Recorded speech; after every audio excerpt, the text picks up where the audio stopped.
Hola. Bienvenido o bienvenida a Ciencia del Sueño.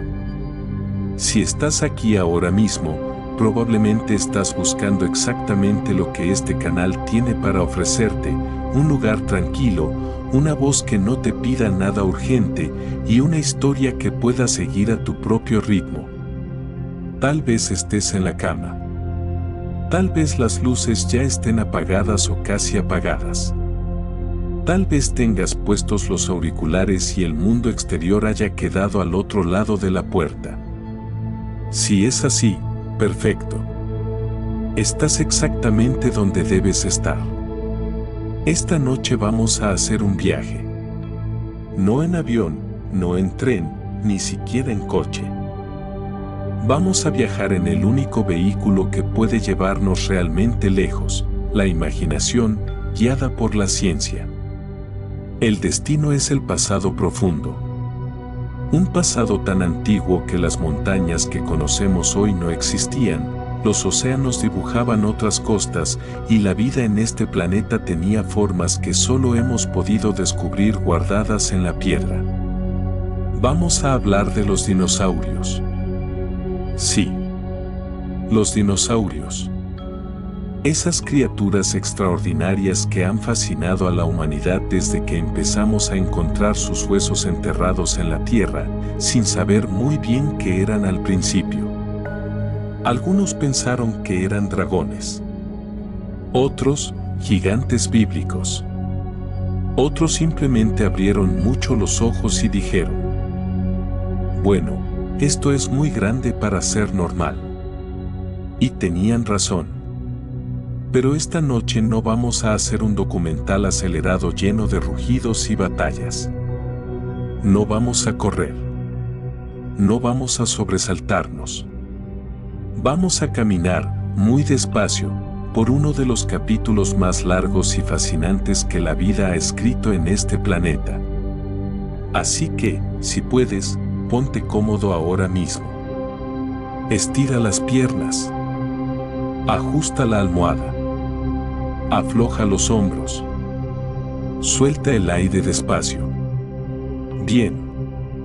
Porque la historia que vamos a contar empezó hace más de 230 millones de años y tiene tiempo de sobra para ir despacio. Antes de empezar, solo una cosa: si este tipo de ciencia narrada con calma te resulta útil, ya sea para relajarte, para desconectar o para quedarte dormido mientras aprendes algo nuevo, considera darle un me gusta al video y suscribirte a Ciencia del Sueño. Ayuda a que más personas encuentren este espacio tranquilo. Y si quieres, cuéntame en los comentarios desde donde estás escuchando esto y qué hora es ahí.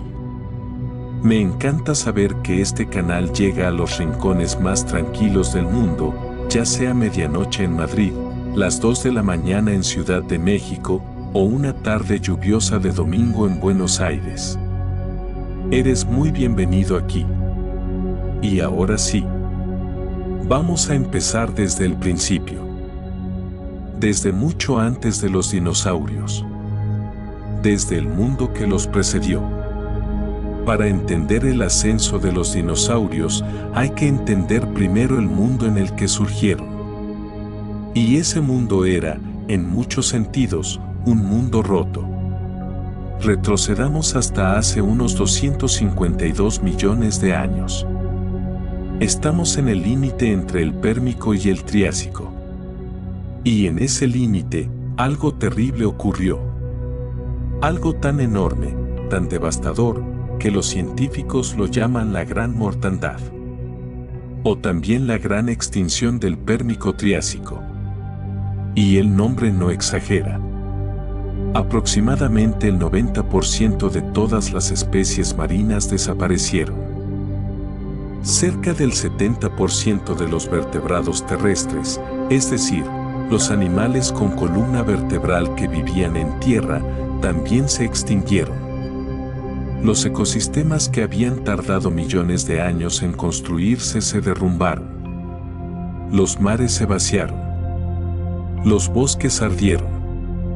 El aire se llenó de gases volcánicos. El ciclo del carbono, ese delicado equilibrio que regula la temperatura del planeta, se descontroló de forma catastrófica. ¿Qué causó todo esto? La respuesta más aceptada hoy señala al volcanismo masivo. En lo que hoy es Siberia, enormes erupciones volcánicas liberaron cantidades inconcebibles de lava y gases durante miles de años. El dióxido de carbono y el metano se acumularon en la atmósfera. El planeta se calentó. Los océanos se acidificaron. El oxígeno en el agua disminuyó. La vida, sencillamente, no pudo aguantar.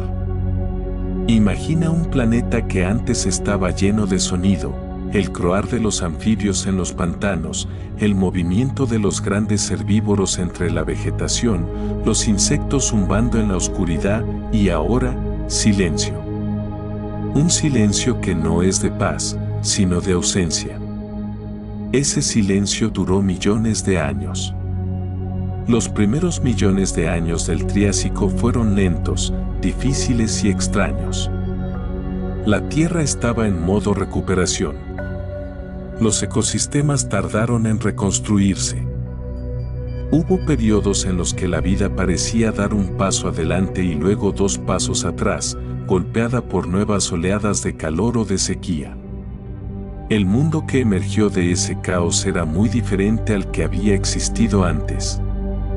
Los continentes, por ejemplo, estaban organizados de una manera que hoy nos resultaría completamente extraña. No había 6 continentes, ni 7, ni nada parecido a lo que conocemos. Todos los grandes bloques continentales estaban fusionados en un solo supercontinente colosal que llamamos Pangea. Un único landmass enorme, rodeado por un único océano global llamado Pantalasa. Pangea. Solo pensar en esa palabra ya evoca algo antiguo y vasto. Un solo trozo de tierra que se extendía del polo al polo, rodeado por el agua en todas las direcciones. Podrías, en teoría, caminar desde lo que hoy es Europa hasta lo que hoy es la Antártida sin necesidad de un barco. Solo tiempo. Mucho tiempo. Pero Pangea no era un lugar fácil para vivir. Lejos de las costas, el clima era árido y extremo. Las lluvias costeras no llegaban hasta el interior, que se convertía en un desierto interminable. Las temperaturas eran salvajes, abrasadoras de día, heladas de noche. El suelo era pobre.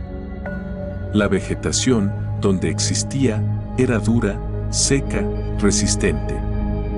Helechos adaptados a la sequía, licópsidas, pequeños arbustos que se aferraban a la tierra como podían. Era un planeta que invitaba a rendirse. Y sin embargo, la vida no se rindió. Como siempre, comenzó a experimentar. Entre los animales que sobrevivieron al desastre del Pérmico había un grupo que iba a resultar muy importante, los arcosaurios. Esta palabra viene del griego y significa algo así como reptiles dominantes. Y el nombre acabaría siendo tremendamente apropiado, porque de este linaje iban a surgir, con el tiempo, 3 grupos que marcarían la historia de la Tierra: los cocodrilos, los pterosaurios y los dinosaurios. Los primeros arcosaurios del Triásico temprano no eran nada del otro mundo.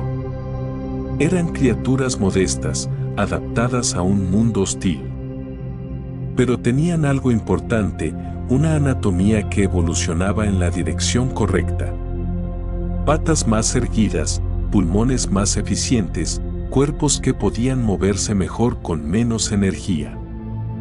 En los pantanos, en las llanuras secas, en las orillas de los ríos que todavía sobrevivían, estas criaturas comenzaron a diversificarse.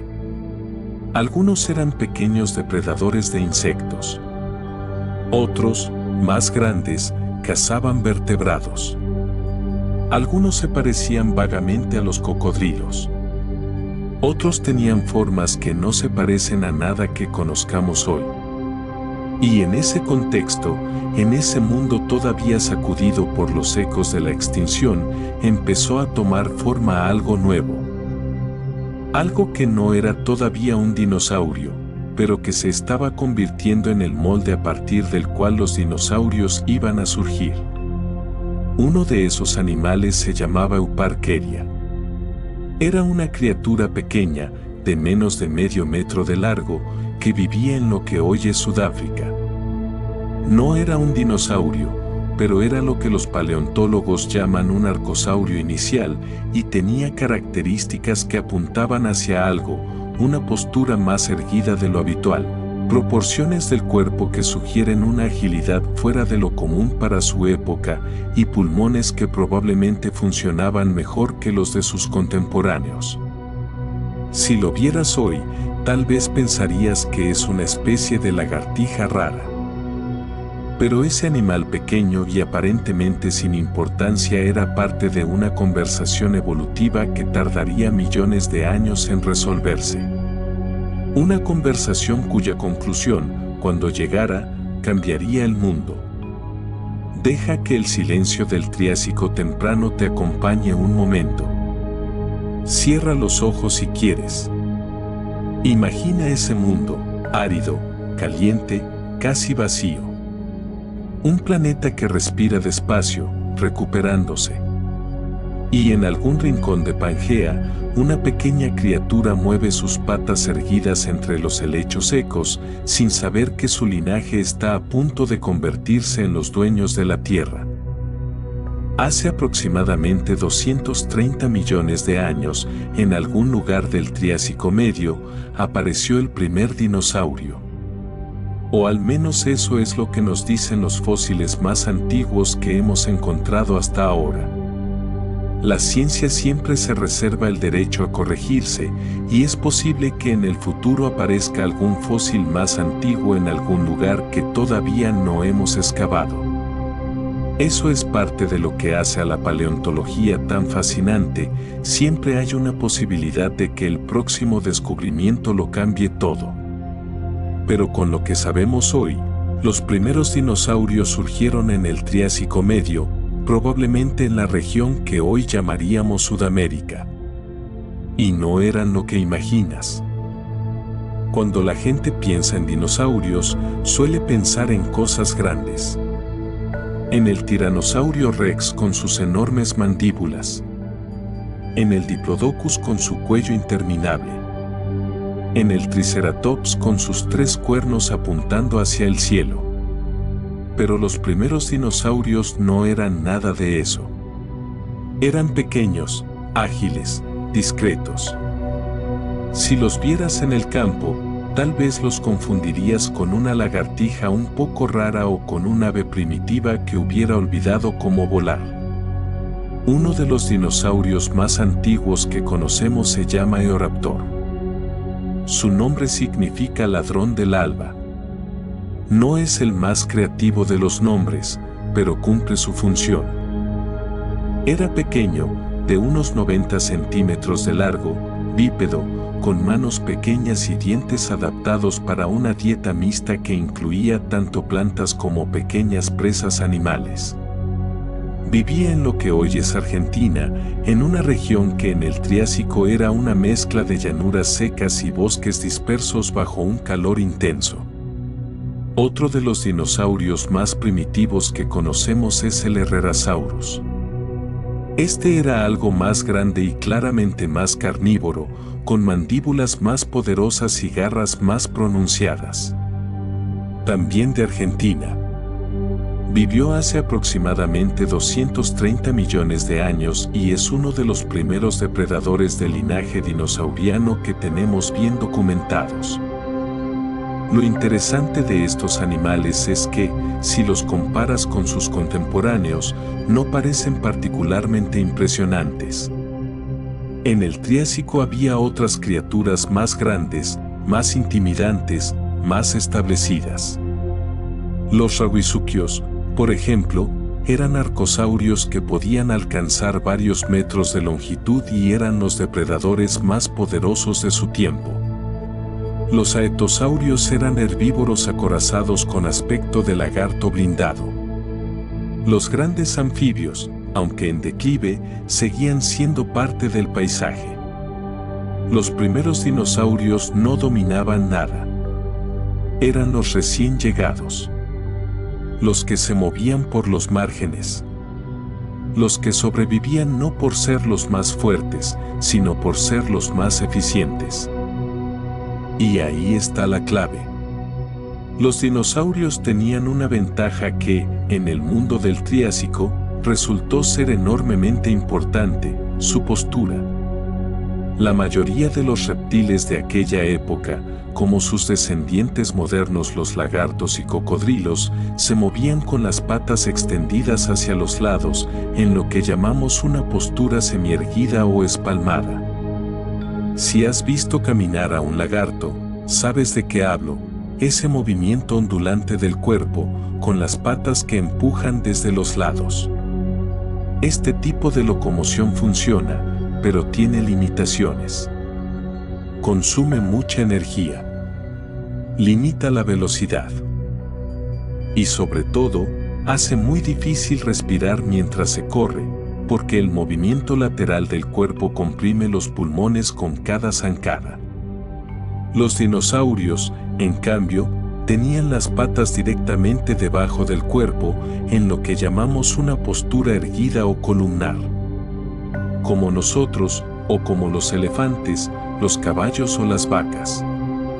Esta postura permite moverse más rápido, gastar menos energía en cada paso, y lo más importante, respirar libremente mientras se corre. Esa diferencia, que puede parecer pequeña, era en realidad enorme. En un mundo con una atmósfera que tenía menos oxígeno del que tiene hoy, poder respirar eficientemente mientras te mueves no es un lujo. Es una cuestión de supervivencia. Y los dinosaurios tenían otra ventaja respiratoria que los paleontólogos han llegado a entender mejor en las últimas décadas: un sistema de sacos aéreos similar al de las aves modernas. En lugar de respirar como nosotros, llenando y vaciando los pulmones como globos, el aire fluía en una sola dirección a través de sus pulmones, maximizando la extracción de oxígeno en cada ciclo. Es un poco como la diferencia entre un motor de gasolina antiguo y un motor moderno de alta eficiencia. El primero funciona. El segundo funciona mucho mejor con la misma cantidad de combustible. Con estas ventajas, los primeros dinosaurios comenzaron a crecer. No de golpe, no de forma dramática, sino despacio, durante millones de años, diversificándose y explorando nichos ecológicos que otros grupos no aprovechaban tan bien. Algunos se mantuvieron pequeños y rápidos, especializándose en cazar insectos y pequeñas presas. Otros comenzaron a aumentar de tamaño, a explorar dietas más herbívoras, a moverse en grupos. Algunos, quizás, ya tenían una cobertura de protofilamentos o protoplumas en la piel, no para volar, sino como aislamiento térmico, como los primeros esbozos de lo que millones de años después se convertiría en las plumas de un colibrí. Pero de momento, en el Triásico Medio, los dinosaurios son todavía actores secundarios. El mundo todavía no es suyo. Tienen que esperar un poco más. Y la espera va a venir con la ayuda de otro cataclismo. A veces en la historia de la vida, la gran oportunidad no viene disfrazada de buena suerte. Viene disfrazada de catástrofe. Hace aproximadamente 201 millones de años, al final del período Triásico, ocurrió otra extinción masiva. No tan devastadora como la gran mortandad del Pérmico, pero sí suficientemente seria como para reconfigurar el mundo de forma radical. El mecanismo parece haber sido, de nuevo, el volcanismo masivo. Esta vez, las erupciones ocurrieron en la región del Atlántico Central, en lo que hoy serían las costas de Norteamérica y el norte de África.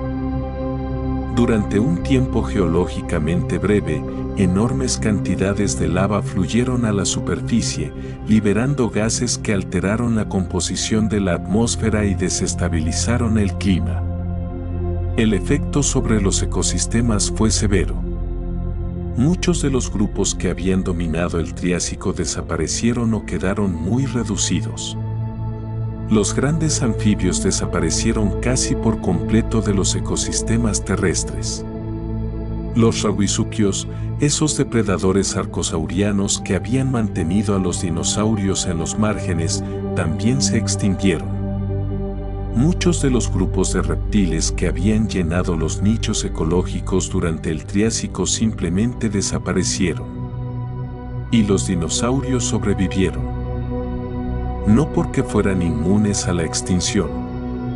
Seguramente muchas especies dinosaurianas también desaparecieron durante esta transición.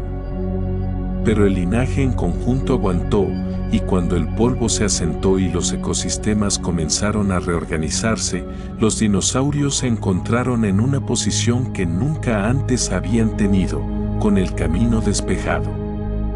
Los ecólogos llaman a esto una oportunidad ecológica. Cuando los nichos que antes estaban ocupados por otras especies quedan vacíos, el grupo que mejor pueda explotarlos se expande rápidamente. No porque haya cambiado de la noche a la mañana, sino porque ya tenía las adaptaciones necesarias y ahora tenía el espacio para usarlas. Los dinosaurios tenían esas adaptaciones: postura erguida, respiración eficiente, diversidad de formas. Y ahora tenían el espacio. Lo que siguió no fue una conquista instantánea ni dramática.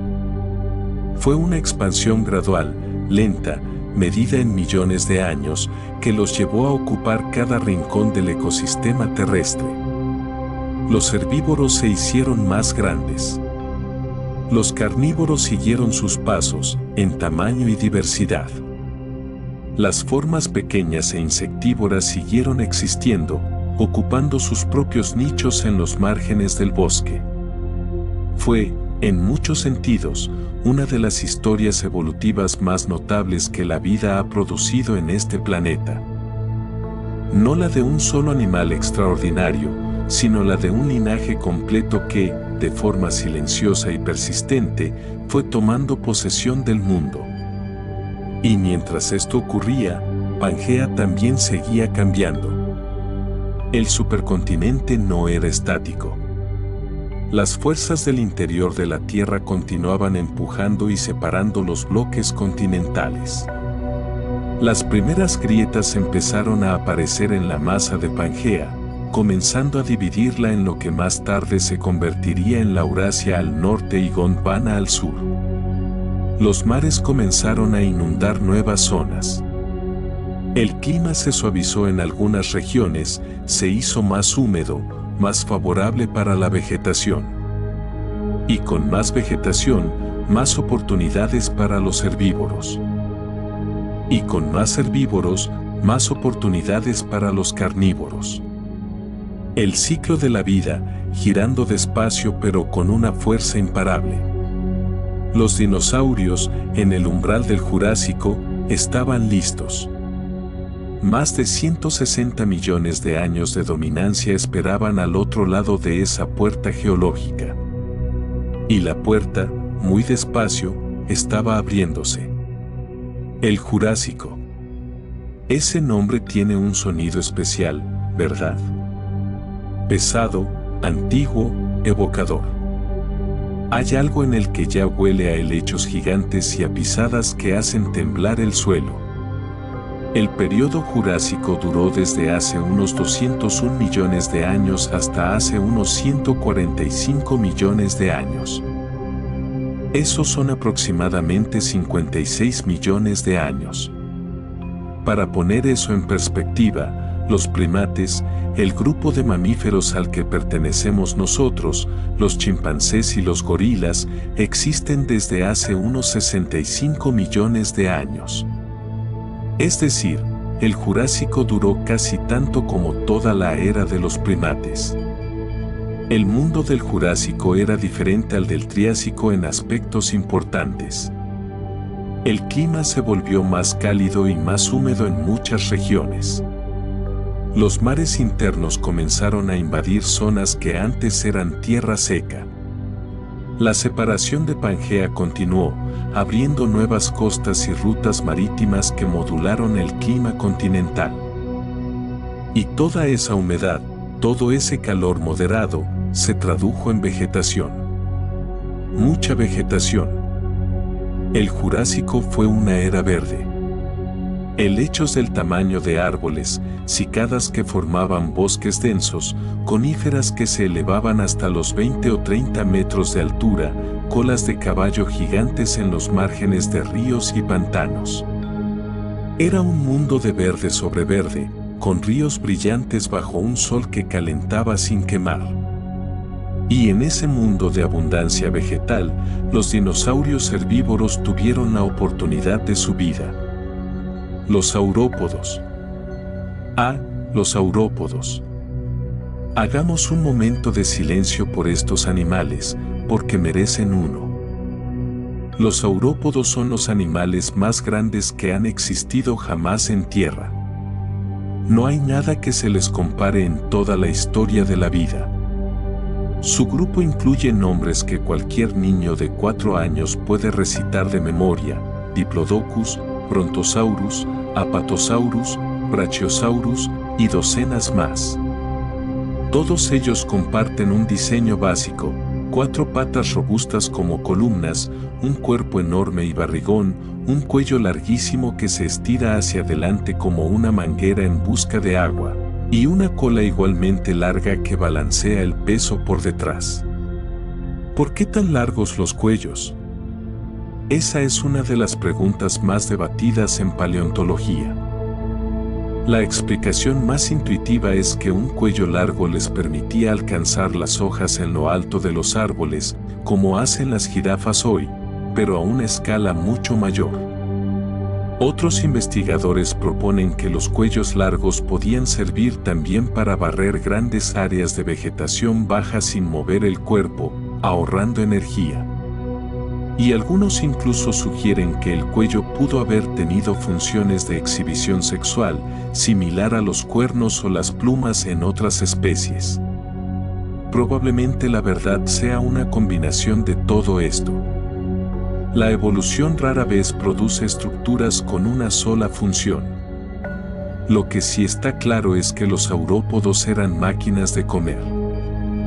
Sus dientes, sorprendentemente simples para animales tan complejos, eran como peines o clavijas, perfectos para arrancar hojas y ramas sin masticarlas demasiado. La digestión ocurría en su enorme sistema digestivo, con la ayuda de piedras gástricas que tragaban deliberadamente y que servían para moler la vegetación en el estómago. El Diplodocus, por ejemplo, podía alcanzar los 25 metros de longitud. El Apatosaurus, conocido en la cultura popular como Brontosaurus durante mucho tiempo, era más robusto pero igualmente impresionante. El Brachiosaurus tenía las patas delanteras más largas que las traseras, lo que le daba una postura inclinada hacia adelante y le permitía estirar el cuello hacia arriba como una grúa viviente. Y luego están las especies que encontramos en estratos más tardíos y en Sudamérica, como el Argentinosaurus, que algunas estimaciones colocan en casi 100 toneladas de peso. 100 toneladas. Eso equivale a unos 15 elefantes africanos adultos. Reunidos en un solo cuerpo, moviéndose sobre 4 patas por la llanura jurásica. Ahora imagina el sonido. El sonido de una manada de estos animales moviéndose. Cada paso, un trueno sordo contra la tierra. Cada rama rota, un crujido que resuena entre los árboles. Y quizás, entre ellos, vocalizaciones, vibraciones profundas, casi sísmicas, que los animales más cercanos podían sentir tanto como escuchar. Junto a los saurópodos, el Jurásico vio proliferar otros grupos de herbívoros. Los estegosáuridos, con el Stegosaurus como ejemplo más conocido, eran criaturas de tamaño mediano, de unos 9 metros de largo, con una doble hilera de placas óseas que recorría su espalda desde el cuello hasta la cola. Esas placas han dado lugar a mucho debate. ¿Eran para defensa? ¿Para regulación de temperatura? ¿Para exhibición? La respuesta más probable hoy es que servían principalmente para el reconocimiento entre individuos de la misma especie y posiblemente para la termorregulación, actuando como radiadores que disipaban calor. Al final de la cola del Stegosaurus había 4 largos picos óseos, llamados en inglés el tagomicer, un nombre que los paleontólogos adoptaron de una tira cómica, lo cual es probablemente la historia más encantadora de la nomenclatura científica. Esos picos sí eran defensivos. Las marcas de impacto encontradas en huesos de Allosaurus coinciden perfectamente con su tamaño y forma. Porque sí, hablemos del Allosaurus.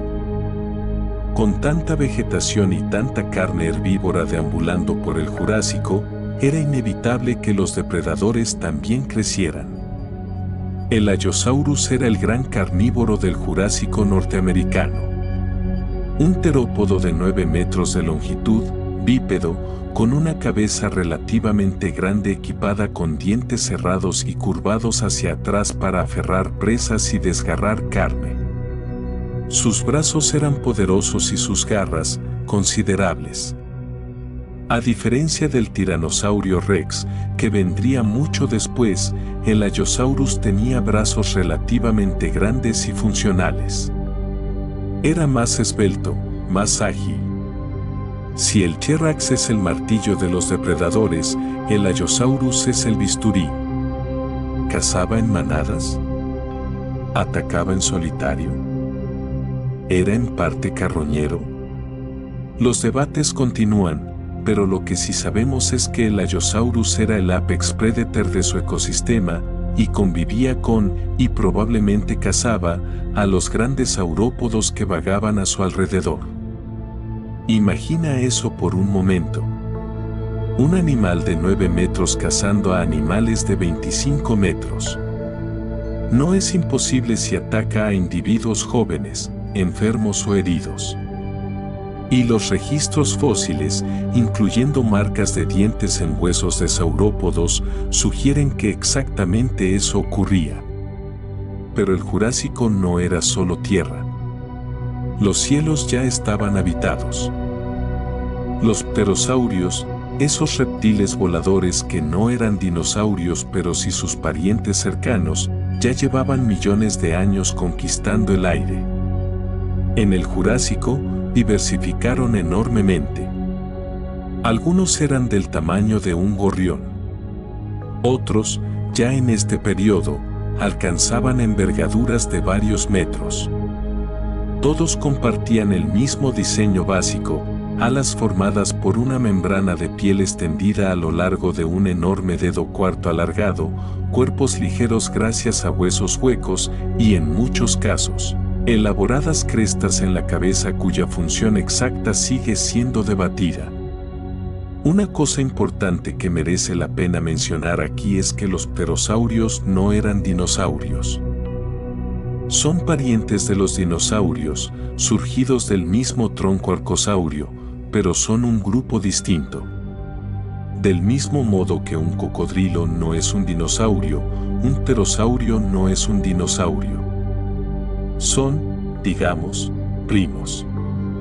Primos muy interesantes y muy voladores, pero primos al fin. Y entonces, en el Jurásico, apareció algo que cambiaría todo.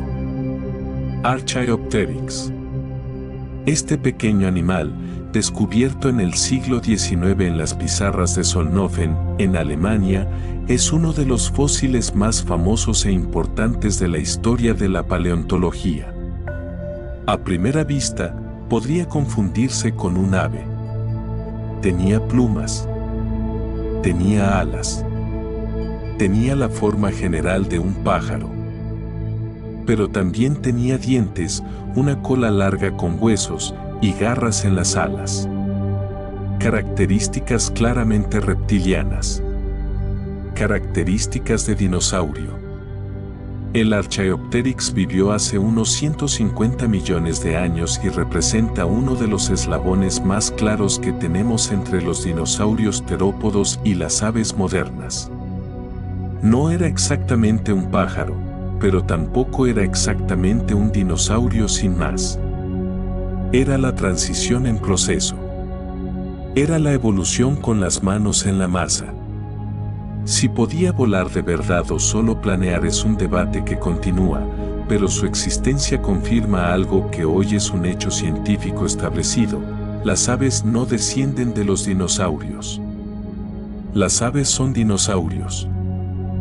Son el linaje de los dinosaurios terópodos que sobrevivió hasta hoy, que se transformó, que se reinventó y que ahora vuela sobre nuestras cabezas cada mañana. Cada paloma que camina por la acera cerca de tu casa, cada gorrión que se asoma a tu ventana, cada cuervo que te mira desde un cable con ese aire de ligera superioridad que tienen los cuervos, son dinosaurios. Modificados, reducidos, emplumados de formas distintas, pero dinosaurios al fin. El Jurásico nos dejó esta idea extraordinaria enterrada en la piedra de Solnhofen. El pasado y el presente no son cosas separadas. Son la misma historia contada desde ángulos diferentes.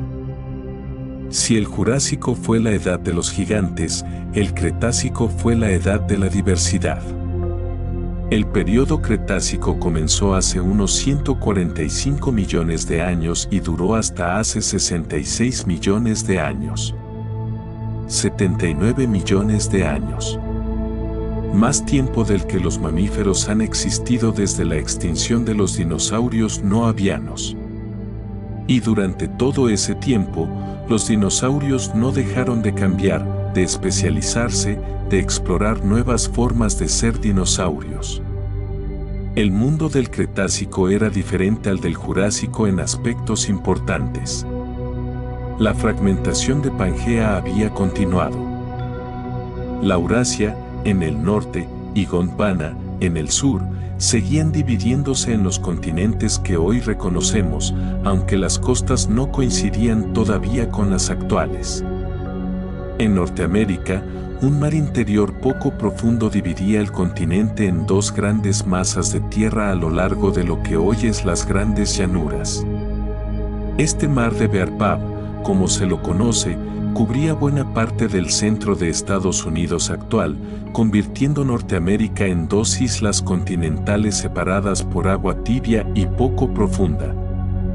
El clima era más cálido que hoy, sin casquetes polares permanentes en los polos. Las temperaturas medias en latitudes medias eran probablemente más altas que las actuales y el nivel del mar era significativamente más elevado. El mundo era, en términos climáticos, un invernadero. Y en ese invernadero cálido y húmedo, la vida estaba experimentando una revolución botánica que cambiaría los ecosistemas para siempre. Las flores. Sí, las flores. Esas cosas que regalamos en cumpleaños y bodas y que adornamos en los balcones en primavera. Su aparición en el Cretácico fue uno de los eventos evolutivos más importantes de la historia de la vida terrestre. Antes de las flores, la vegetación del planeta estaba dominada por helechos, cicadas, coníferas y colas de caballo. Plantas efectivas, antiguas, pero que dependían principalmente del viento para su polinización. Las angiospermas, las plantas con flor, introdujeron algo revolucionario, la polinización a través de animales. Insectos principalmente, pero también aves y pequeños mamíferos. Esta alianza entre plantas e insectos generó un bucle evolutivo extraordinario. Las plantas producían néctar y polen para atraer a los insectos. Los insectos, al visitar varias flores, transportaban el polen de una planta a otra, permitiendo la reproducción. Las plantas que más atraían a los insectos dejaban más descendencia. Los insectos que mejor explotaban las flores también dejaban más descendencia. Y así, en un proceso que duró millones de años, ambos grupos se diversificaron juntos, inventando colores, fragancias, formas y comportamientos que el mundo no había visto antes. Los insectos del Cretácico incluían ya abejas, mariposas, hormigas y escarabajos reconocibles. La biodiversidad de los invertebrados explotó. Y esa explosión de vida de pequeño tamaño reorganizó los ecosistemas, cambiando lo que comían los herbívoros, lo que perseguían los insectívoros y, en cascada, toda la red alimentaria. Los dinosaurios del Cretácico tuvieron que adaptarse a ese mundo nuevo. Y lo hicieron de formas espectaculares. Empecemos con los ceratópsidos.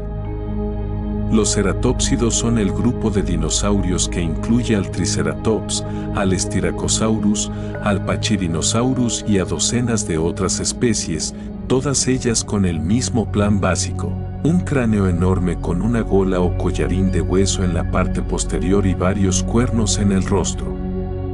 El Triceratops tenía 3 cuernos, 2 largos sobre los ojos y uno más corto sobre la nariz.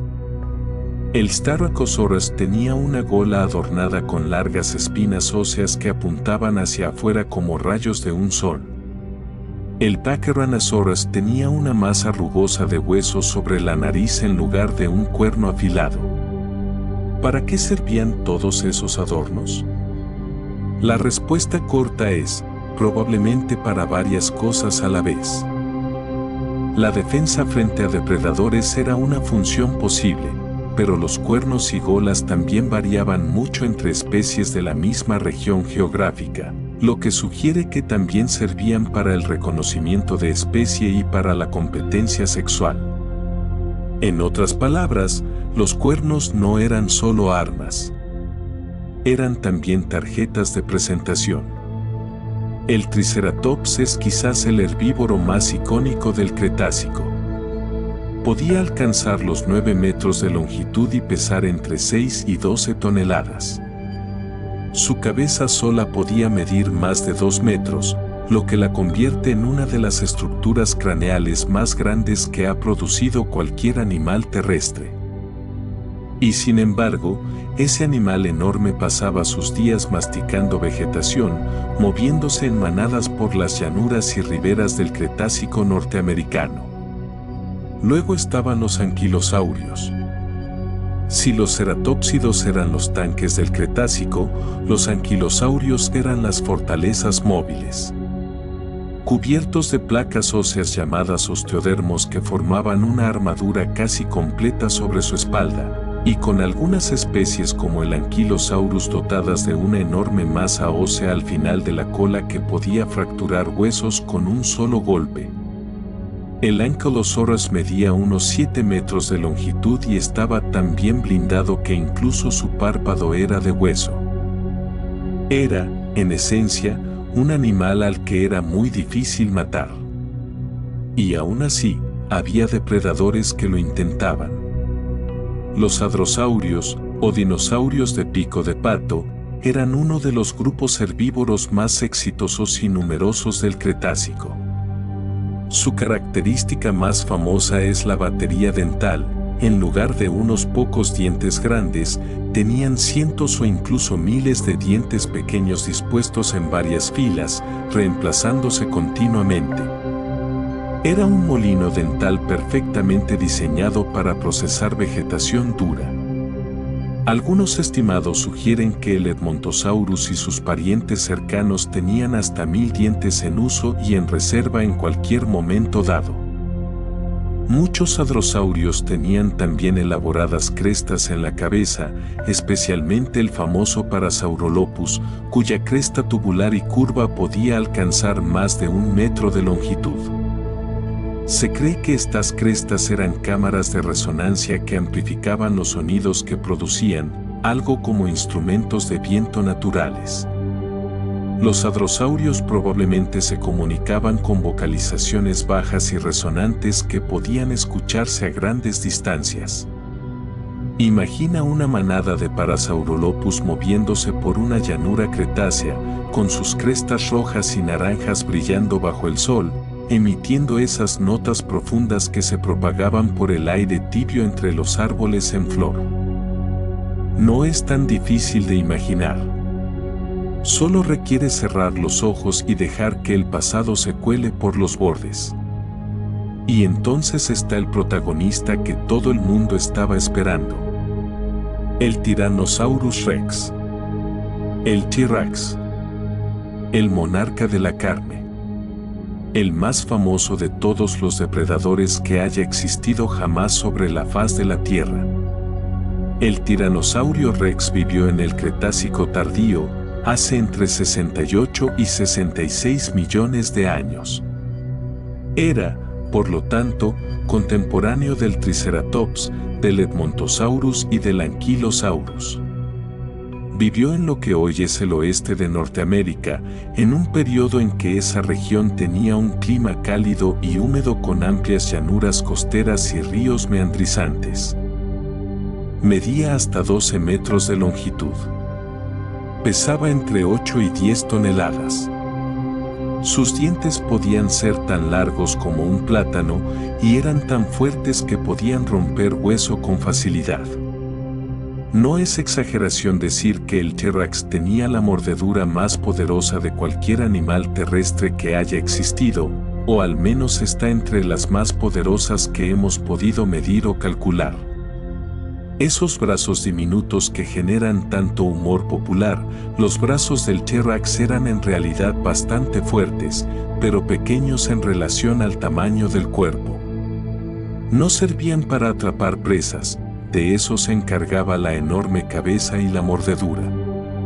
¿Cuál era exactamente su función es todavía objeto de debate? Lo que sí sabemos con más certeza gracias a décadas de investigación es que el T-Rex tenía un sentido del olfato extraordinariamente desarrollado. Los bulbos olfativos del cerebro, que podemos reconstruir a partir del molde interno del cráneo, eran grandes. El T-Rex podía oler a su presa desde kilómetros de distancia. Y su visión también era muy buena. Los ojos apuntaban ligeramente hacia adelante, como los de muchos depredadores que necesitan percepción de profundidad para juzgar distancias. ¿Era el T-Rex cazador activo, carroñero o ambas cosas? Hoy el consenso científico apunta a que era ambas cosas, como la mayoría de los grandes carnívoros modernos. Un T-Rex adulto sano probablemente cazaba activamente. Un T-Rex que encontraba un cadáver de Edmontosaurus tampoco desdeñaba el regalo. Y hablando de comportamiento, hay evidencia de que el T-Rex podía tener comportamientos más complejos de lo que se pensaba. Fósiles de huellas sugieren que los juveniles podían moverse juntos. Hay especímenes de T-Rex con marcas de dientes de otros T-Rex en los huesos, lo que podría indicar agresión intraespecífica o simplemente carroñeo de individuos de la misma especie. Pero el Cretácico tenía más terópodos que el T-Rex. Mucho más.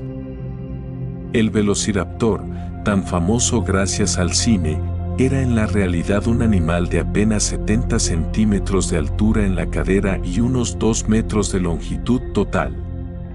Era del tamaño aproximado de un pavó. Vivía en lo que hoy es Mongolia y estaba cubierto de plumas. Tenía una garra retráctil en la segunda articulación de cada pie, grande y curvada, que posiblemente usaba para inmovilizar presas y como anclaje cuando escalaba. No era el monstruo depredador en manada que la ficción popularizó, pero sí era probablemente inteligente, ágil y con sentidos agudos. Los velociraptores y sus parientes cercanos, los dromeosáuridos, eran probablemente los parientes más cercanos de las aves entre los dinosaurios no avianos. En algunos análisis filogenéticos, son más parecidos a un pájaro que a un cocodrilo. Y las aves propiamente dichas, en el Cretácico, ya eran un grupo diverso y exitoso. Formas como Ichthyornis, un ave del tamaño de una gaviota con dientes, o Hesperornis, un ave buceadora completamente incapaz de volar, poblaban los mares interiores y las costas cretáceas. Las aves se estaban diversificando rápidamente, explorando nichos que los dinosaurios terrestres no podían alcanzar. Las plumas, en el Cretácico tardío, eran ya ubicuas entre los terópodos. No solo en los linajes más cercanos a las aves, sino en muchos grupos. Algunos de los más sorprendentes son los oviraptóridos, dinosaurios de tamaño mediano con picos sin dientes, crestas en la cabeza y evidencia de comportamiento de nidificación. Uno de los fósiles más famosos es el de un oviraptórido encontrado sentado sobre su nido de huevos en Mongolia, con las alas extendidas alrededor del nido en una postura que recuerda exactamente a un ave moderna incubando. Ese fósil, esa imagen de un dinosaurio cubriendo sus huevos hace 70 millones de años, es uno de los más hermosos que conozco. Hay algo en el que cruza todos los siglos y te golpea directamente en el pecho. Es fácil, cuando hablamos de dinosaurios, caer en la trampa de imaginar que eran los únicos habitantes del mundo. Los grandes protagonistas de un escenario vacío. Pero el Mesozoico era todo lo contrario de vacío.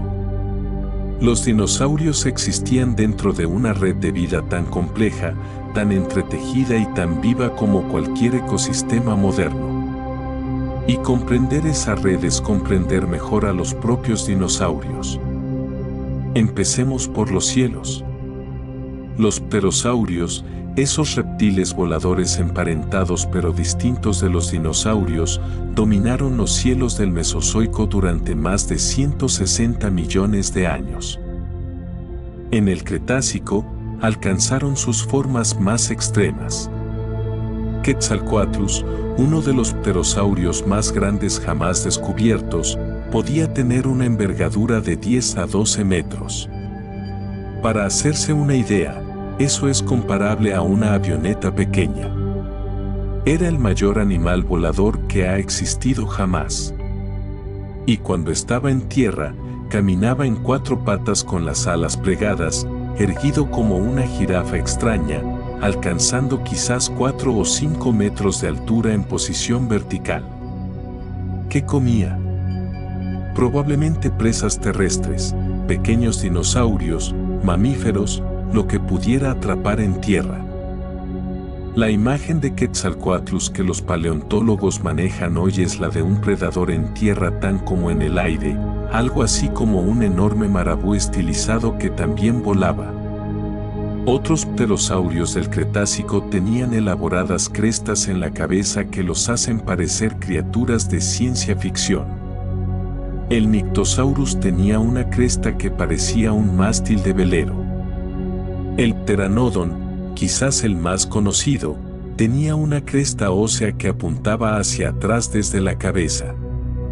Pero mientras los pterosaurios cruzaban los cielos, debajo del agua, otro conjunto de reptiles completaba el cuadro. Los mares del Cretácico eran lugares extraordinariamente vivos. Y también extraordinariamente peligrosos. El Mosasaurus era un reptil marino que pertenece al linaje de los lagartos y serpientes, no al de los dinosaurios.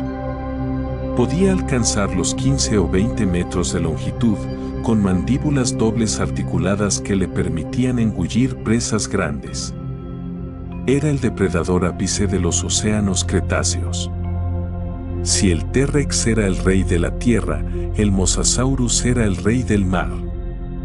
Los plesiosaurios, con sus cuellos larguísimos y sus cuerpos rechonchos con 4 aletas, eran otro grupo de reptiles marinos del Mesozoico.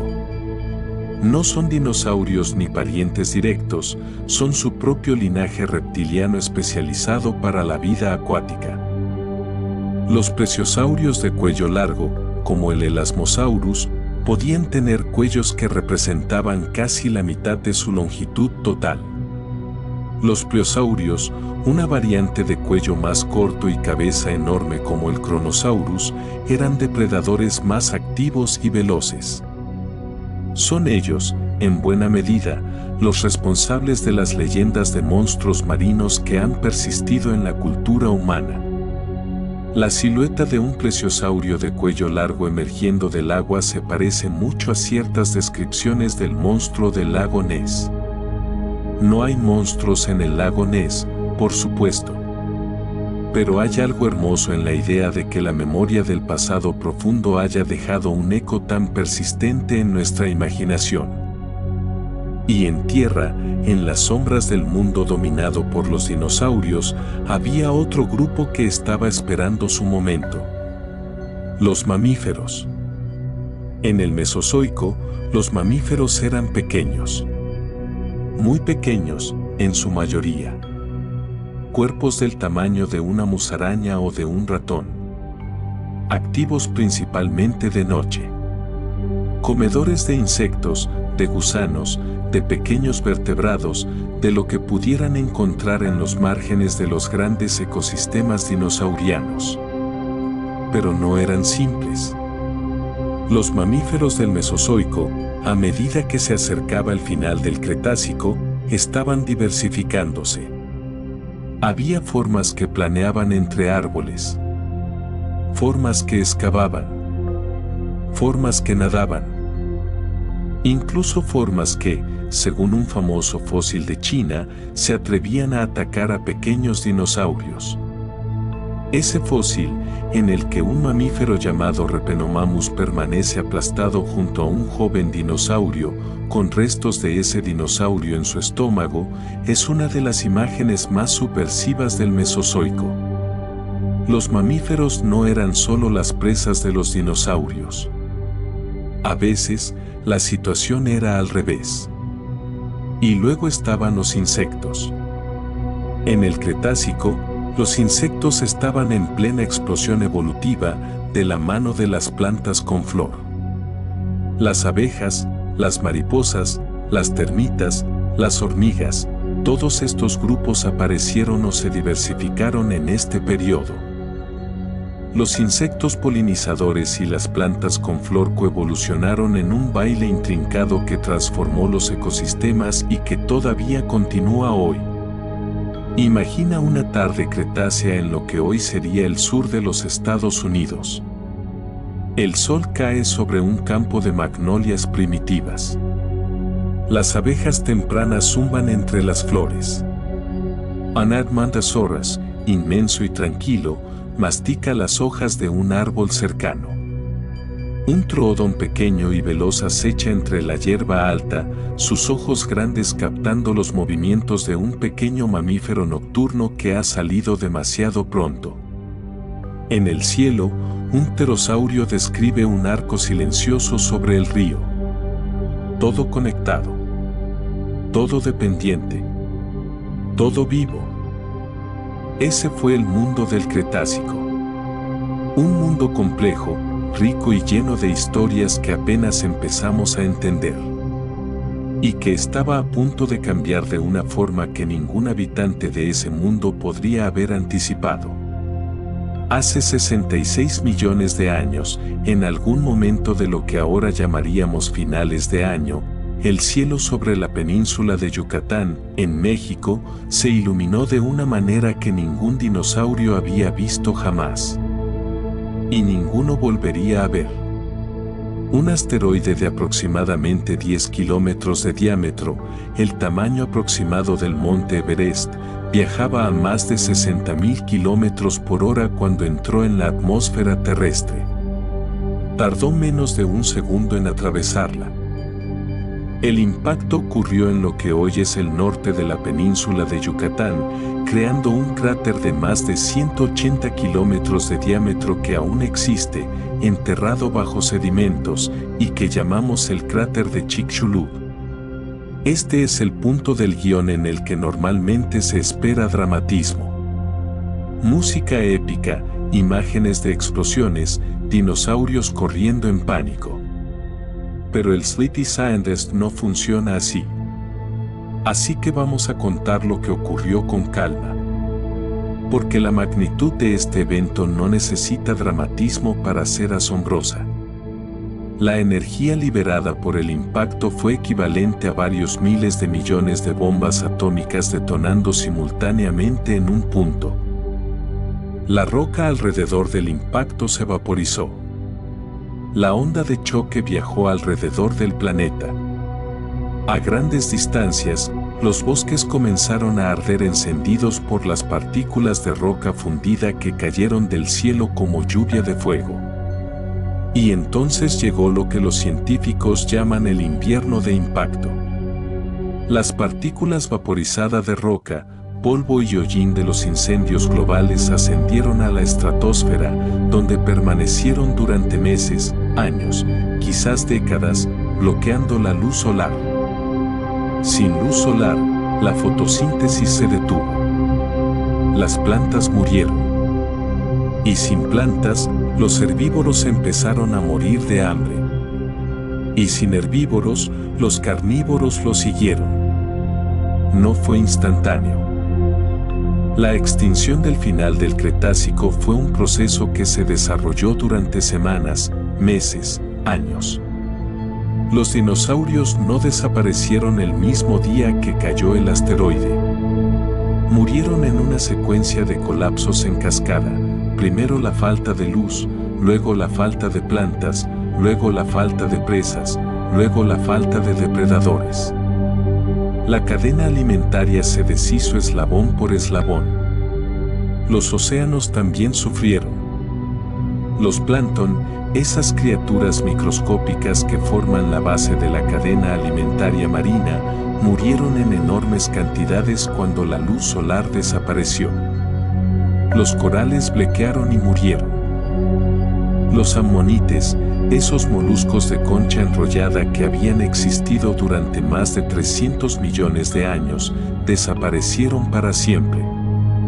Los mosasaurios, los plesiosaurios, las grandes tortugas marinas, muchos de ellos también se extinguieron. En total, se estima que alrededor del 75% de todas las especies de la Tierra desaparecieron en este evento.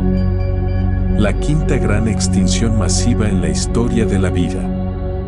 ¿Por qué los dinosaurios no avianos no sobrevivieron?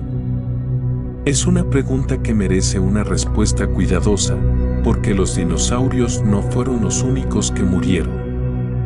Muchos grupos que existían junto a ellos también desaparecieron. Y muchos otros sobrevivieron.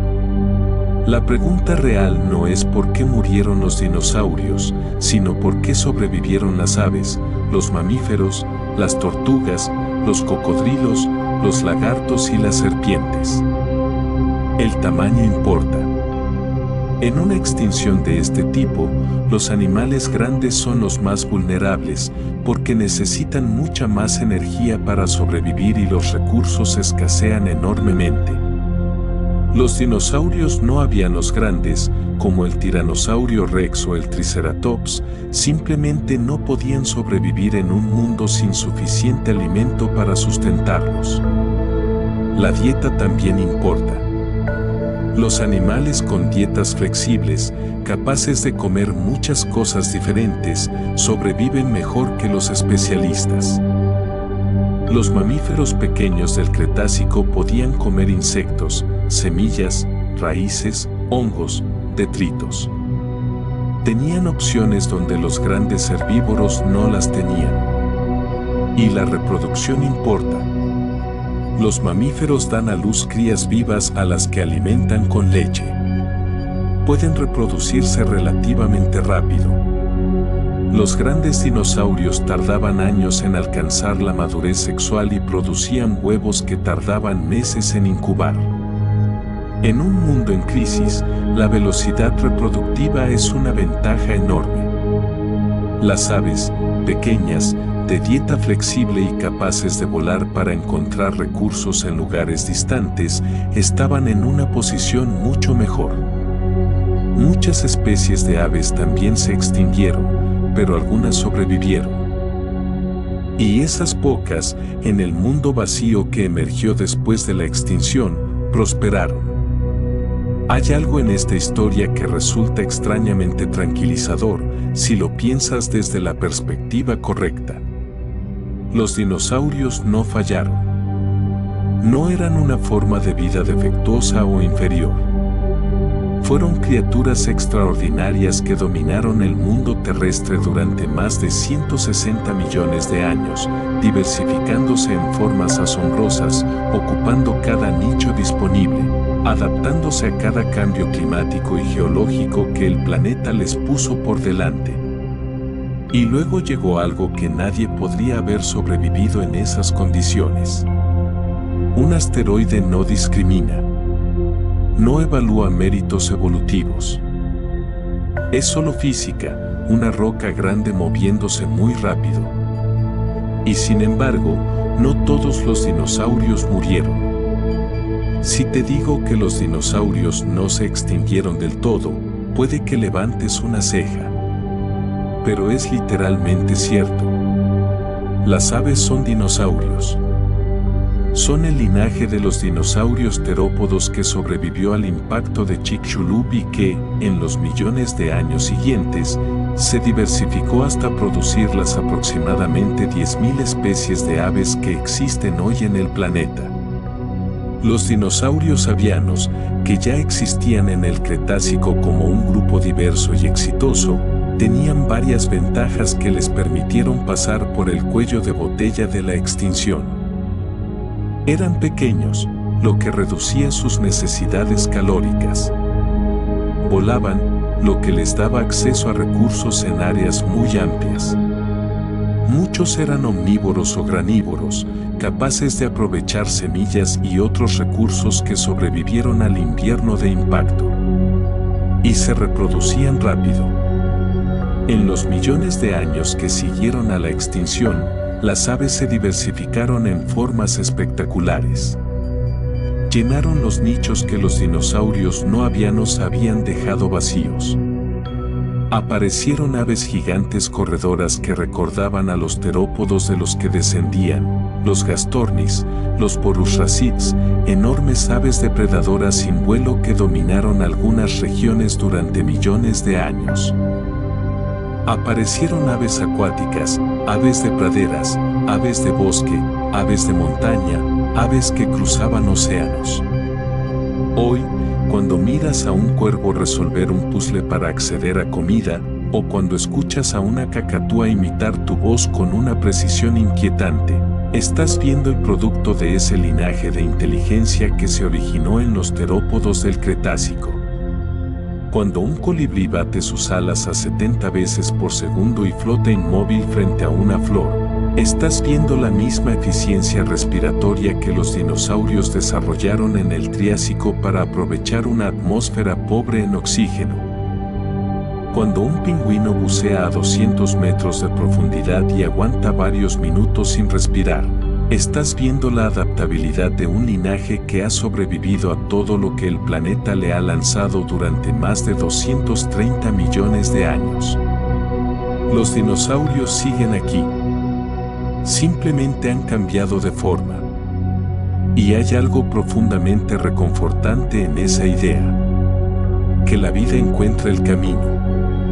Que incluso las extinciones más devastadoras no borran el hilo de la historia, lo tuercen, lo adelgazan, lo tensan hasta casi romperse, pero no lo cortan del todo. El próximo pájaro que veas, cualquier pájaro, desde el más pequeño gorrión hasta el más grande del cóndor, es un dinosaurio. Lleva en sus huesos la memoria de un mundo que se extendía durante 160 millones de años. Lleva en sus plumas el eco de aquellas primeras protoplumas que mantuvieron calientes a los dinosaurios del Triásico en las noches frías de Pangea. El pasado no ha terminado. Solo ha cambiado de traje. Hemos viajado a través de más de 160 millones de años de historia dinosaurina. Hemos visto el surgimiento de los primeros dinosaurios en el Triásico, la expansión de los saurópodos en el Jurásico, la diversidad asombrosa del Cretácico, la extinción del asteroide y la supervivencia de las aves. Pero hay una pregunta que vale la pena responder con más detención: ¿por qué los dinosaurios tuvieron tanto éxito? ¿Cuál era su secreto? La respuesta no es simple, porque no había un solo secreto. Era una combinación de factores que, juntos, produjeron uno de los linajes más exitosos en la historia de la vida.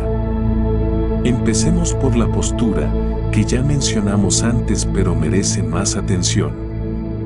La postura erguida de los dinosaurios, con las patas directamente bajo el cuerpo, no era solo una ventaja para moverse. Era una ventaja para crecer. Solo con las patas en posición columnar se pueden soportar los pesos monumentales que alcanzaron los saurópodos. Un animal de 100 toneladas con las patas extendidas hacia los lados simplemente no puede existir, la física no lo permite. La postura erguida abrió la puerta a tamaños que de otro modo serían imposibles. El sistema respiratorio, con sus sacos aéreos y el flujo unidireccional de aire, fue otro factor clave.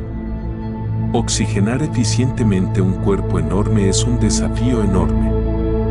Los dinosaurios lo resolvieron con elegancia. Y ese mismo sistema, ligeramente modificado, es el que usan las aves hoy y que les permite, entre otras cosas, volar a grandes altitudes donde el oxígeno es escaso. El metabolismo es otro aspecto que los científicos han debatido extensamente. Durante décadas, se asumió que los dinosaurios eran animales de sangre fría, como los lagartos modernos, lentos, dependientes del calor externo, inactivos cuando hacía frío. Pero la evidencia acumulada en las últimas décadas sugiere algo diferente. El análisis de la microestructura de sus huesos muestra tasas de crecimiento muy rápidas, incompatibles con un metabolismo lento. Los modelos de comportamiento basados en huellas y evidencia de comportamiento social sugieren actividad sostenida. Muchos investigadores creen hoy que los dinosaurios eran, en distintos grados, mesotermos, generaban su propio calor metabólico pero quizás no tan eficientemente como los mamíferos modernos. Un metabolismo más elevado permitiría a los dinosaurios ser activos en más condiciones, colonizar ambientes más fríos, ser más veloces y resistentes. Y eso, a su vez, les permitiría explotar nichos que otros animales no podían aprovechar. La reproducción ovípara fue también una ventaja en contextos específicos. Los huevos, a diferencia de las crías vivas, no requieren que la madre transporte la gestación dentro de su cuerpo, lo que limita el tamaño de los descendientes. Un saurópodo hembra podía poner docenas de huevos en un nido y, si las condiciones eran correctas, todos podían eclosionar y desarrollarse de forma independiente.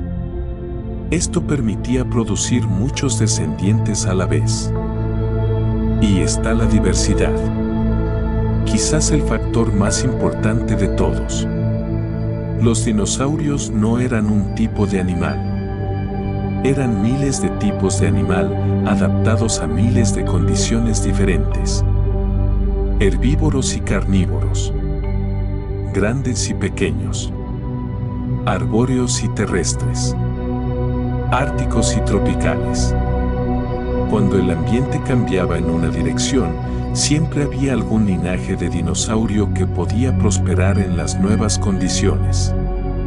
Esa diversidad era también su mejor seguro frente a la extinción, al menos frente a las extinciones graduales. El Triásico-Jurásico y otros eventos de extinción menores los golpearon, pero no pudieron acabar con todos ellos porque siempre había formas que encontraban la manera de seguir. Solo un evento realmente catastrófico, como el impacto de Chicxulub, podía cortar ese hilo de diversidad de forma tan radical. Y aún así, no lo cortó del todo. Todo lo que sabemos sobre los dinosaurios viene de fragmentos. Fragmentos de hueso, fragmentos de diente, fragmentos de caparazón de huevo, impresiones de piel, marcas de huellas en roca que alguna vez fue barro húmedo. La paleontología es el arte de escuchar lo que esos fragmentos tienen que decir. Y es un arte que requiere paciencia infinita. Los fósiles se forman bajo condiciones muy específicas. Cuando un animal moría, lo más probable era que simplemente se descompusiera sin dejar rastro. Para que quedara un fósil, el cuerpo tenía que quedar enterrado rápidamente, protegido del oxígeno y de los carroñeros, en un sedimento que eventualmente se convertiría en roca. Con el tiempo, los minerales del agua subterránea reemplazaban gradualmente las moléculas orgánicas del hueso, creando una réplica mineral del original. Es un proceso que puede tardar millones de años. Y que, por razones obvias, ocurre solo en una fracción muy pequeña de todos los animales que han existido. Calcula, de cada 1.000.000 de dinosaurios que vivieron, quizás 1 en 1.000.000 dejó un fósil. Y de esos fósiles, solo una fracción pequeña ha sobrevivido sin ser destruida por la erosión, los terremotos o los cambios geológicos. Y de esa fracción, solo una pequeña parte ha emergido en la superficie de la Tierra en un lugar y momento en que alguien pudiera encontrarla. Lo asombroso no es cuánto no sabemos sobre los dinosaurios. Lo asombroso es cuánto sí sabemos. Los lugares donde los fósiles emergen tienden a ser desiertos o zonas de badlands, lugares donde la erosión trabaja constantemente, limando capas de roca y exponiendo lo que está debajo. El desierto de Gobi en Mongolia y China. La Patagonia en Argentina. Los badlands de Montana y Dakota del Sur en Estados Unidos. El Sáhara en África. La Antártida, donde la erosión glaciar ha expuesto rocas de hace 80 millones de años. Trabajar en estos lugares es difícil. El calor extremo, el viento, la distancia de cualquier ciudad. Los paleontólogos pasan semanas o meses en condiciones de campo, buscando en las paredes de roca, en los desprendimientos recientes, en los lechos de ríos secos, esa textura ligeramente diferente que puede indicar un hueso. Cuando encuentran algo, el trabajo apenas comienza. Mapear la posición exacta del hallazgo. Fotografiar cada detalle. Excavar con cuidado extremo, primero con picos y cinceles, luego con herramientas más pequeñas, finalmente con pinceles y agujas dentales cuando se está cerca del fósil. Cubrir el hueso expuesto con yeso para protegerlo durante el transporte. Cargarlo con cuidado hasta el vehículo, que puede estar a kilómetros de distancia. Y luego viene el laboratorio. Meses o años de trabajo para limpiar el fósil, eliminar la roca circundante con herramientas neumáticas, agujas, incluso ácidos suaves en algunos casos. Comparar con fósiles conocidos. Describir cada detalle de la anatomía. Publicar los resultados para que otros científicos puedan evaluarlos, cuestionarlos, ampliarlos. En las últimas décadas, la tecnología ha transformado lo que podemos aprender de un fósil. Las tomografías computarizadas permiten ver el interior de un cráneo fósil sin tocarlo, reconstruyendo la forma del cerebro, de los canales del oído interno, de los senos nasales. Los análisis químicos pueden detectar pigmentos que revelan el color de las plumas o la piel. Los modelos de computador permiten simular cómo se movían los músculos y cómo resonaban los sonidos en las cavidades craneales. Uno de los descubrimientos más impactantes de las últimas décadas es el de los tejidos blandos en fósiles. Murray Schweitzer, paleontóloga de la Universidad del Estado de Carolina del Norte, encontró en 2005 en un fémur de T-Rex restos de tejido que podían incluir colágeno y posiblemente células. Fue un hallazgo tan improbable que otros científicos tardaron años en aceptarlo. Hoy, aunque el debate continúa sobre exactamente qué son esos tejidos y cómo se han preservado, el hallazgo ha abierto una ventana completamente nueva hacia la biología de los dinosaurios. También hemos aprendido mucho sobre el color de los dinosaurios. Durante décadas, los pintábamos de gris o de verde, como lagartos grandes. Pero el análisis de melanosomas fosilizados, las estructuras celulares que contienen los pigmentos, ha revelado que algunos dinosaurios emplumados tenían colores sorprendentes. El Microraptor, ese pequeño dinosaurio cuadriálado del Cretácico chino, tenía plumas iridiscentes de color negro y verde oscuro, similar a las de un cuervo o un estornino. Algunos dinosaurios tenían franjas, manchas o colores de contraste en determinadas zonas del cuerpo. El mundo de los dinosaurios no era gris. Era colorido. Era ruidoso.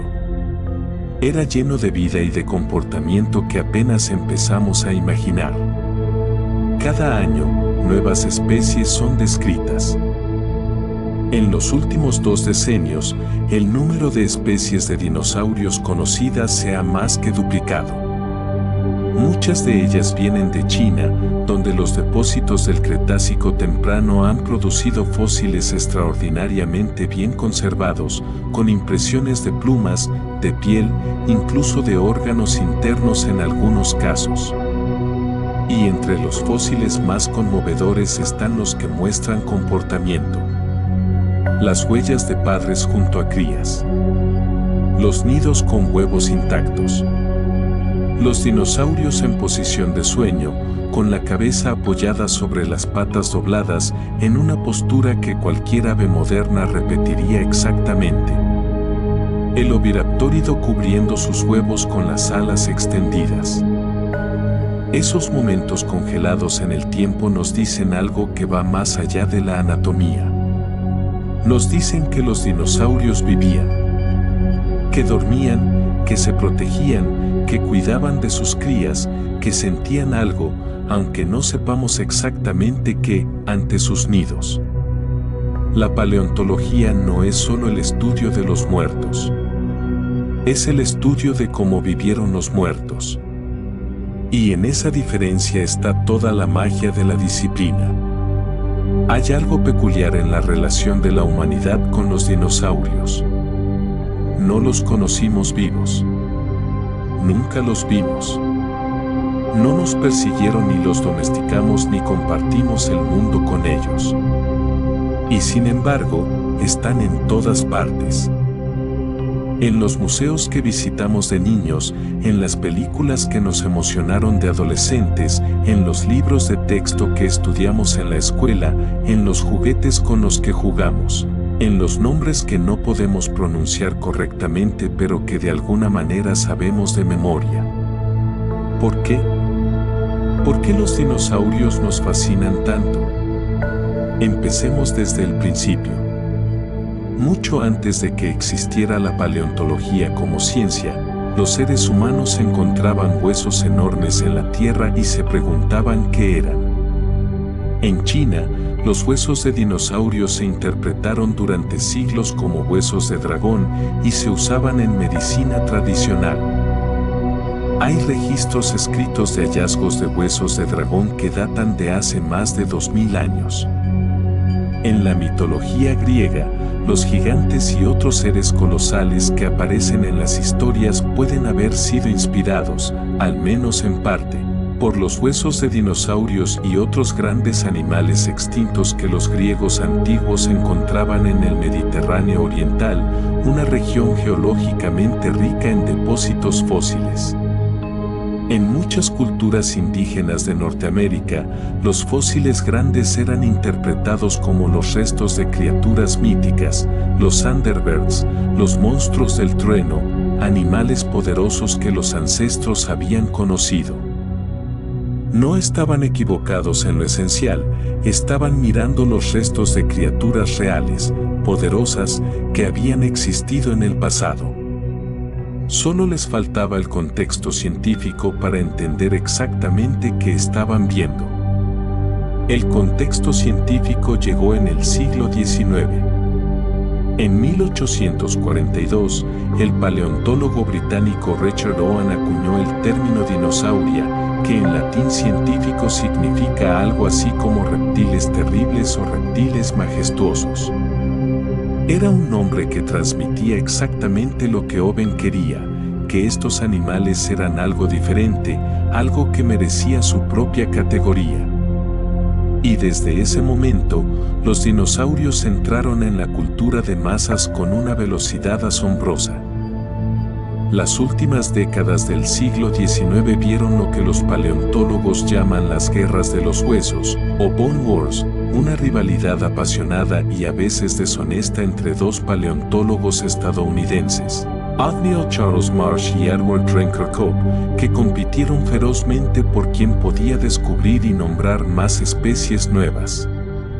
Sabotearon los trabajos del otro, se robaron fósiles mutuamente, escribieron artículos furiosos atacando las conclusiones del oponente. Era la ciencia convertida en drama personal. Pero el resultado de toda esa rivalidad fue un catálogo enorme de nuevas especies, muchas de las cuales son las más icónicas que conocemos hoy: el Stegosaurus, el Allosaurus, el Diplodocus, el Apatosaurus. Todo descubierto en un periodo de 20 años de trabajo frenético en el oeste americano. Los museos comenzaron a montar esqueletos de dinosaurios en sus grandes salones y el público acudió en masa a verlos. Había algo hipnótico en contemplar esos huesos enormes ensamblados, imaginando la carne que los había cubierto, el mundo en que habían caminado. El American Museum of Natural History en Nueva York, el Natural History Museum de Londres, el Smithsonian en Washington, todos ellos construyeron su reputación en parte gracias a sus colecciones de dinosaurios. Luego llegó el cine. Las primeras películas de dinosaurios datan de los años 20 del siglo pasado, con efectos especiales rudimentarios pero con la misma magia en el fondo, la promesa de ver vivo lo que solo conocíamos muerto. Pero el punto de inflexión cultural llegó en 1993, con Jurassic Park de Steven Spielberg. Las imágenes de aquel film, con dinosaurios generados por computadora que parecían reales, que respiraban, que se movían con peso y presencia, cambiaron algo en la percepción colectiva. Los dinosaurios dejaron de ser objetos de museo para convertirse en algo que casi podíamos imaginar al lado. Cercanos. Posibles. Aterradores y maravillosos a partes iguales. La ciencia en Jurassic Park ya estaba desactualizada en el momento en que se estrenó y ha quedado más desactualizada desde entonces.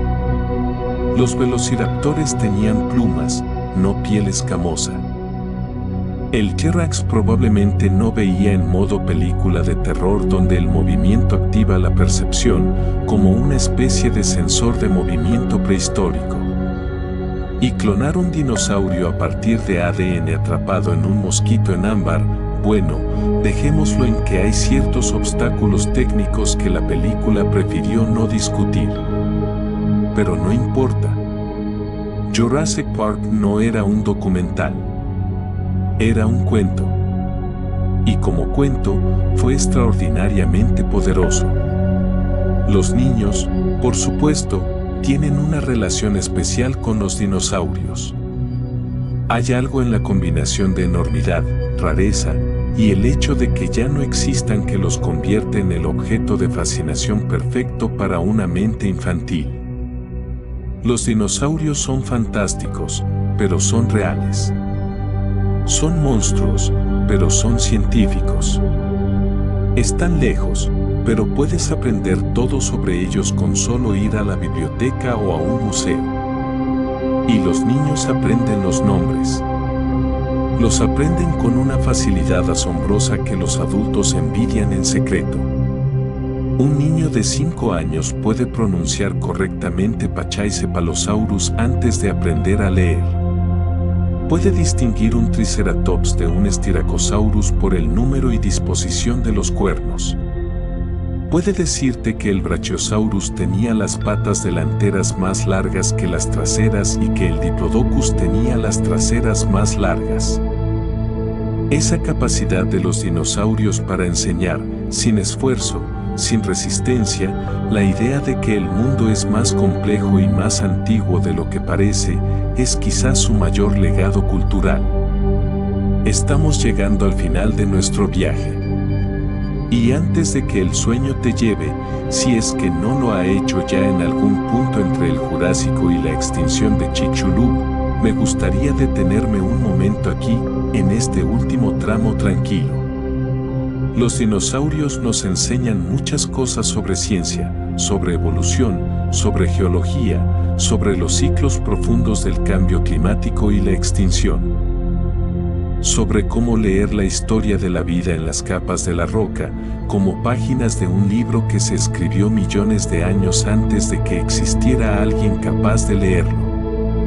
Pero nos enseñan también algo más grande, algo que está más allá de la ciencia estricta. Nos enseñan la perspectiva. La humanidad lleva unos 300.000 años en este planeta. La civilización, con ciudades y escritura y tecnología, lleva apenas 10.000. Los dinosaurios llevaban 160 millones de años cuando cayó el asteroide. 10.000 años es a 160 millones de años lo que es un parpadeo a toda una vida. Y sin embargo, aquí estamos, construyendo nuestros museos, escribiendo nuestros libros, grabando nuestros vídeos sobre ellos. Los recordamos aunque nunca los conocimos. Les damos nombres aunque ellos nunca tuvieron nombres. Los amamos aunque nunca los encontramos vivos. Hay algo en eso que me parece profundamente humano. Esta capacidad para sentir maravilla por cosas que están completamente más allá de nuestra experiencia directa. Para imaginar mundos que no podemos visitar. Para construir puentes entre el presente y el pasado profundo. Los dinosaurios también nos recuerdan que la Tierra no es nuestra propiedad. No nos pertenece. Somos los inquilinos más recientes en un planeta que ha tenido muchos otros antes que nosotros, y que probablemente tendrá muchos otros después. La humildad que produce esa idea, si la dejamos entrar de verdad, es una de las más valiosas que puedo imaginar. Y están las aves. Siempre las aves. Cuando despiertes mañana por la mañana, ya sea temprano con el alba o más tarde cuando el sol lleve ya rato en el cielo, escucha. Escucha el canto de los pájaros, el trino del gorrión, el craa del cuervo, el silbido líquido de un mirlo al atardecer. Esos sonidos no son solo pájaros cantando. Son el eco de un linaje que lleva más de 230 millones de años en este planeta. Son la voz de algo que sobrevivió el impacto de un asteroide, el invierno que siguió, el colapso de los ecosistemas que habían tardado millones de años en construirse y que emergió al otro lado transformado pero vivo. En ese pequeño pájaro que canta en el árbol de tu calle hay más historia que en cualquier libro que hayas leído jamás. Y canta todos los días, sin saber nada de ello, simplemente porque así es como funciona la vida, siguiendo adelante, cambiando, adaptándose, encontrando el siguiente momento. Los dinosaurios hacen lo mismo. Solo que ahora lo hacen con plumas. Gracias por acompañarme en este viaje esta noche.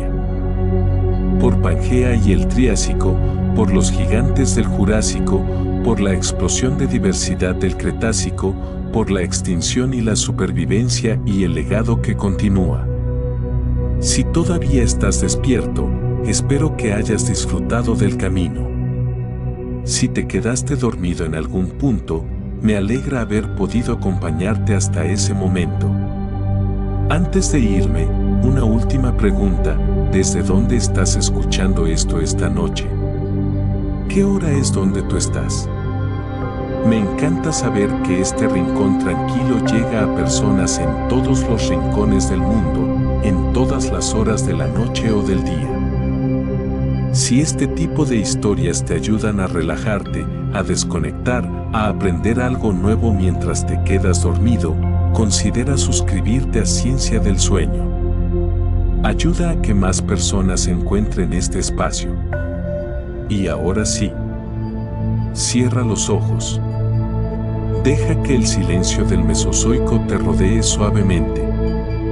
Piensa, si quieres, en un saurópodo caminando despacio entre los helechos del Jurásico, levantando su cuello inmenso hacia las ramas más altas, moviéndose con esa calma tranquila de los animales que no tienen prisa porque el tiempo es infinito. Piensa en las huellas que ese saurópodo dejó en el barro, huellas que 100 millones de años después se convertiría en roca, y que un paleontólogo descubrirá un día en un acantilado y fotografiará con cuidado y guardará para siempre. Piensa en que en algún árbol cerca de donde estás ahora mismo, hay un pájaro dormido, con la cabeza oculta bajo un ala, respirando suavemente en la oscuridad. Un dinosaurio, durmiendo. Y tú también. Buenas noches. Y que sueñes con mundos antiguos.